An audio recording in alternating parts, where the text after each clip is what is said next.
Once upon a time, in a small village where the mountains kissed the sky, there lived a young boy named Ethan.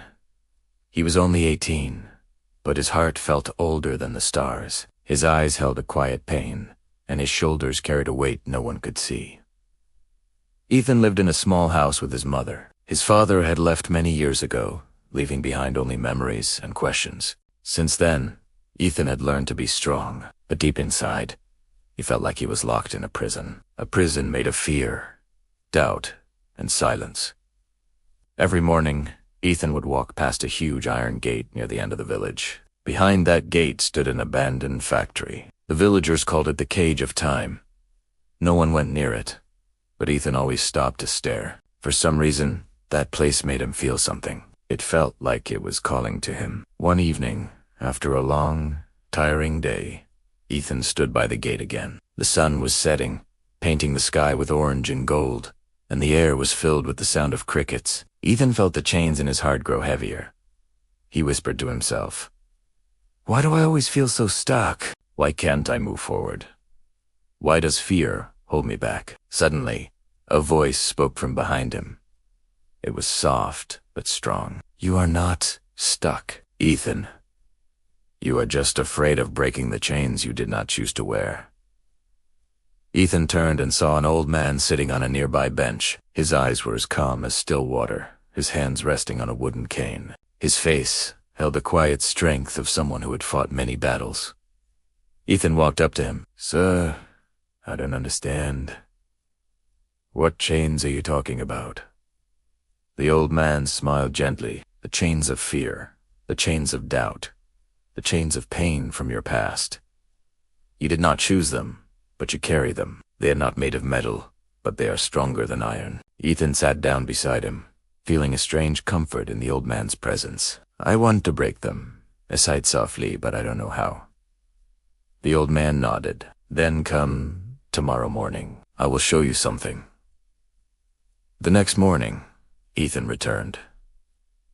The old man led him inside the abandoned factory. The walls were broken, and sunlight poured in through the cracks. The floor was dusty, but peaceful. The old man said, "This place is like your heart, Ethan. Broken, forgotten, and filled with silence. But look, the light still finds its way in." He handed Ethan a large, heavy chain. "Hold this, and walk slowly across the room."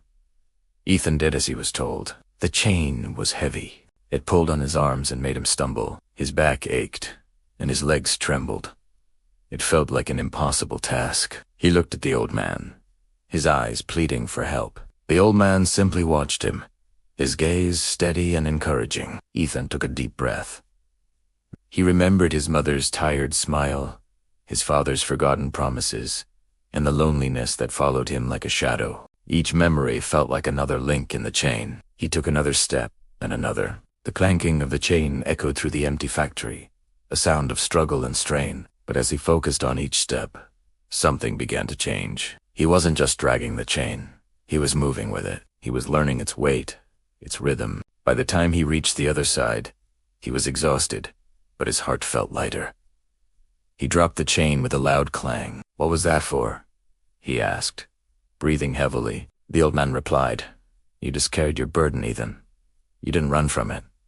You walked with it. Now, look at it." Ethan looked at the chain lying on the floor. It was just a pile of metal.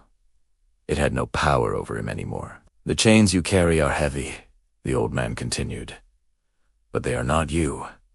They are just things you've been carrying. You have the strength to put them down." From that day on, Ethan began to understand. He started talking about his feelings with his mother, sharing his fears instead of hiding them. He found comfort in her embrace, a strength he never knew was there. He realized that opening up wasn't a sign of weakness, but a courageous act of breaking free. He even started helping other young people in the village who felt lost, just as he once did. The abandoned factory was no longer a cage of time for him. It became a symbol of hope, a reminder that even in broken places, light can enter, and new beginnings can grow. Ethan learned that freedom isn't about the absence of chains, but about knowing you have the power to walk with them, and eventually, to let them go. If you ever feel trapped by your own invisible chains, remember Ethan's story. Sometimes the first step to breaking free is simply acknowledging the weight you carry. And if you feel that weight is too much, please know there's help available. Reaching out is a sign of incredible strength.